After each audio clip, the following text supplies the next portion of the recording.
morning, and welcome back to the Red River Report. This is episode 4, and today we're here with Ms. Kolic. How you doing today? Good morning. I'm good. I slept, so that's a plus right there. Yeah, I usually don't get sleep on school days. I'm usually up till like 1 a.m. Well, I'm usually in a room rocking a child to sleep in the middle of the night, so that's a little different on that one. Oh boy. So let's get straight into it. I want to ask you about your hobbies and interests because this is like the first time really talking to you, so I want to get to know more about you and so do the viewers. So hobbies and interests. I mean, it'd be cliche to say like, oh, I like to do crafty and art things, but I do. I make shirts and I do like baby onesies, and I like to do those crafty things in my home with my daughter. But I also enjoy watching sports, so if you haven't seen me, I come to a lot of the games here, a lot of the soccer games for sure. I like to be outdoors with her, park, walk around. I live in the area, so a lot of people see me with my kid, but that's a big part of my life now, is being outdoors, playing, and being a mom. That's awesome. What you said you like sports. What's your favorite sport? Basketball. Basketball? Yes, I played basketball in high school. Do you have an NBA team? Or? So I was a New Jersey Nets fan. Got very, very jilted when they moved to Brooklyn. But I still am a Nets fan. I don't follow as much as I used to, but I wouldn't follow them either. It's got to be rough. It's all right. I'm a Jets fan too, so I already know what life is like. Yeah, that's awful. But I'm a Yankees fan, so at least I still have that. Not that great, but better. Yeah, it's not much better. Oh. Go Mets. But he's like, you're like my husband. I refused to wear Mets gear when I went to Citi Field this year. Citi Field's so nice. I'll never go back. I got stuck in 2 hours worth of traffic. Oh yeah, that is the worst part. That. It is one of the nicer stadiums. I wish the worst on the Mets that day. Oh wow! And then they didn't get into the World Series, so I guess it worked. We didn't even get to the playoffs. Yeah, not even the playoffs. See, baseball. It's awful, bro. That's baseball. We sucked. But anyway, that's besides your point. So I want to ask you, when did you know that you want to become a teacher, and why? So it's funny. At first, I didn't want to be a teacher. My mom was all about it. My sister was a teacher, and I was undecided in high school when I decided to go to William Patterson University. And I always found myself in the art room. And I was always talking to my art teacher. And towards the middle of my senior year, we had this conversation, and she said, why don't you become an art teacher? And I thought to myself, wow, that's a great idea because I really like this subject and it's all I want to do. And I did like the general courses my first semester at William Patterson, and then I changed my major and I became an art education major. So I went for fine art, and then you have to go for like a secondary major in education when you're a special subject teacher. And yeah, so shout out to Miss DeLosa, my art teacher, who had me become an art teacher. That's awesome. Yeah. So art is a secondary subject. So Miss Kolic teaches art, if you guys didn't know. I actually didn't know that. So art is seen as a secondary subject. So like, what's a skill, like a critical life skill that they can learn in art that they can't learn in like a core subject like math, science, etc.? So a big thing behind the arts is, creativity and imagination, right? And it starts with us teaching. I used to teach kindergarten through 5th grade too, actually, before I taught high school. So it's kind of sad to see sometimes, but a lot of kids lack the creativity and imagination to create their own artwork. They're always wondering if it's right? And it's not that art needs to be right. It's that, there needs to be an attempt, and there also needs to be some critical thinking behind it. So now that critical thinking skills that the kids pick up in art, they can use in other subject matter. There was actually a study that said that, the U.S. is better in education because of the focus, because it has arts in its education and a better focus in it, because it encourages people to think critically, and it allows them, and that's why we have more like inventors and we have more startups and businesses here, because we allow that creativity and that critical thinking, and that stems from courses that are in the arts, as well as helping to aid, other subjects and other courses within the school. So I don't take art. I haven't taken art since like 5th grade. So you should. It's required, right? It's required, yeah. Here, it's required. Yeah. In Jersey to graduate, it's required. Oh, I didn't know that. Oh, I might not graduate. Anyway, That's okay. We'll throw you in a class. so Got you. what do you teach in art? Like, because in 5th grade it was literally just like drawing and everything. But Yeah. I feel like there's a lot more. Yeah, so in high school, there's various arts that you could learn, and we have a whole curriculum that works about that. We have an Art 1 through AP Art, so it's Art 1, Art 2, Art 3, AP Art. Art 1 is your basic. A lot of our underclassmen take that course. We have an Intro to Fashion Design, Intro to Interior Design. We have the Digital Arts Animation, 3D Design. We have photography.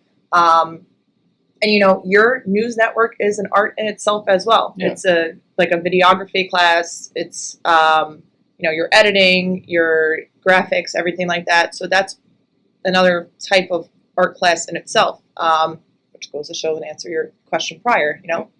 What do the arts do? So in high school, except in this school, we're lucky enough to have various means of arts that, if a student might not be as hands-on, ceramics too, that's a big one. That's an art class? Yes, Technically? ceramics is an art class, yeah. I didn't know that. Yeah. So if a student might not be a fan of drawing and or painting, but is much better with building with their hands, ceramics or the digital arts or something like that might be a better fit for them. That's basically. Is woodshop considered an art? So woodshop is an industrial art. So it's an art. An industrial art, though. Okay. And how do you think the rise of digital art and like AI impacted the way you teach traditional art forms and like how you did it before compared to now? And do you incorporate the digital tools into your classroom? I know you have the 3D design course, which I took. Yeah. So how do you incorporate that into, like you said, AP Art, Art 1, 2, 3? Yeah. So the AI is great to help to guide that creativity, not to be copied and pasted and put in and said like this is my project and this is what I finish. And remember, like we have to feed AI, right? AI can't create these drawings if it doesn't have something to reference. So, if somebody, we talked about the creativity, and sometimes that can be, people can just have a creative wall up, and it's hard to kind of get out of that. And utilizing these tools can help kind of break that, and then help somebody grow and become more creative and like realize something from that idea. So AI, I don't have the 3D design anymore, but when I had you, it had just kind of started. ChatGPT just kind of came out, like people were figuring it out, but it wasn't something that like is as prevalent as it is now. It's really like there's Copilot, there's Gemini, there's ChatGPT, there's so many different ones now. And when it comes to that with the digital arts, it could get dicey on what's being created, by a digital creator or what's being created by AR. But like I said, as educators, we can kind of gauge that and see, know what is what. 6, 7, right? We'll keep using it until it's not cool anymore. We can gauge that, but we can also, utilize that tool and make it work for us instead of, kind of saying like, stop, don't use it, don't touch it at all. So you're saying like AI can't really tell a story? No, I don't know what I'm saying. Okay. Anyway. I was trying to say something, but I actually forgot what I was So I can answer that a little bit for you. So like, if you want AI to tell a story, right? Yeah. You're the one that has to feed it what you want it to tell it. That's what I was trying to say. Exactly. Yeah. So you're the one that still has to come up with the idea. You have to come up with the characters. Yeah. You have to have that imagination, that creativity to have it create. Because AI can't get that. Exactly. Yeah. Okay. That's what I was trying to say. I just worked it. I got you. Don't worry.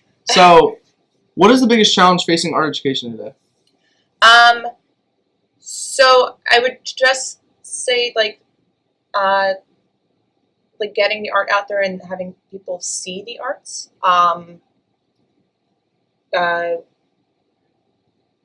sorry, I'm catching my thought right Take here. your time. But, but, you know, we try to display our art for our students, and we just would love if, even if you walk by and you're like, hey, I saw that painting and that's great, and like, you know, it's a different world, and we know that we just want it to be exposed more to everybody and everybody to know more about it. Yeah. That's all. That makes sense. And what is one simple thing that parents of the community can do better to support arts here at Cliffside? If we put an art show out, just come and see it. Take 5 minutes out of your day to come view it, see it. I think art is actually really fascinating. I don't understand how people can draw that well or paint that well or We could teach you. take great photos. I'm actually in digital photography. I actually really like taking So that's photos. your art class. Yeah. You'll be fine. Okay. You'll graduate. I just realized that. But yeah, I think I actually like doing sports photography. I want to get into that. I think it's really fascinating. And see, it's a niche that you found through a photography class in your high school. Yeah, it And is. sports photography is very cool. It is. I really like it. So you do yearbook. If you guys didn't know, she does yearbook. What My made 700 emails to you about it that you didn't open. I do your book, yes. what made you want to take charge of the yearbook, and like why do you think students should be more involved with it, and what they should do to be more involved in the yearbook? So when I was in high school, I was the editor-in-chief of my yearbook when I was a senior. We had 2 art teachers. So Miss Lalusa maybe became an art teacher, and my other art teacher, Miss Fugate, was head of the yearbook, and I worked with her very closely to create our senior yearbook. And I love the whole thing about design, and the biggest thing is the yearbook captures your memories. So this is why I'm very, very big on students including their own things. The yearbook is a representation of your 4 years at Cliffside Park High School, right? And it captures 4, 2, whatever, 3 years, your last year, whenever you came, it captures your images, your memories, and in 10 years, you'll find your yearbook and you'll go back and you'll see, you know, pictures from events, clubs, sporting events, and teams. And this is where I'm always like, check your email. And I say it all the time. But that is why I send so many emails out, and I want to get so much from the students, so you guys had to be like involved. Especially if you're a senior. I send things to all the grades, but especially if you're a senior, include those photos, include those pictures of you and your friends. If a yearbook photographer comes around, don't shy away. Let them take a picture and we put it in there so that you have those memories, because like I said, you'll go back in 10, 15 years. I mean, like, and you'll look at it and you'll laugh. You'll see the silly outfits. You'll see the fashions that are not in fashion anymore. You'll see the younger picture of yourself, but it's a nice memory for you to have. It's your memory. Mhm. Your yearbook is for you. And how is the picking process? Like, for example, let's say you got 200 pictures. How do you I would go be on so by happy picking? if I got 200 pictures. That's a wish right there sometimes. How But much do you usually get? so like, for example, let's say I sent out in the beginning of the year to all the students the first day of school, like pictures. And I know it's not like the ones where you're holding up the sign, but like kids are taking pictures still with their kid backpacks and their outfits and everything like that, or the seniors with their cars painted, right? We're school, it's a little over 1,200 students, maybe close to 12 to 1,300. Yeah, I got back 11 responses Really? This year? this year. What about last year? How many pictures do you have, like, in total? I mean, we have close to 5,000 to 6,000 pictures that we pick through, but that's also sporting events. That's, you know, the faculty versus senior basketball game. That's, you know, we did snow tubing trip. We did, you guys do the senior sunrise yourself. So that's the whole combination of everything. Plus the, you know, over 1,000 student portraits that get applied into the system as well. But, you know, the more we have to choose from, the more we're able to add and fit in. So that's why it's really important that, like, you know, students are involved, any grade level, but students are involved with it. Yeah. I think I might actually send a picture in. Well, I'm going to send an email about senior quotes and baby pictures very soon, aka probably today or Monday. I'll send one. So make sure you send that in. And if you're a senior, make sure you sign up for your senior portraits. I'll send that as well, but they're coming, Marcel Photo Studios, December 1st through 3rd in the school. So if you have not taken your senior portrait, you can sign up for a time then. And We were that's supposed to? that's the picture that goes in the yearbook, right? Did you just say we're supposed to? No, what were we supposed to before? Because you said if you have not done Well, I it sent an email. They sent an email in the summer as well Oh, because okay. they take pictures in the summer. Yeah, I haven't done it yet. Yeah. But that's the picture that's like right next to your name in the yearbook, right? Yeah, my eye started switching. Okay. The left one. Sorry. Ooh. So the last thing I want to ask is, what is the best advice that you've ever received and why? Oh, that's a hard one. Making me think a little bit.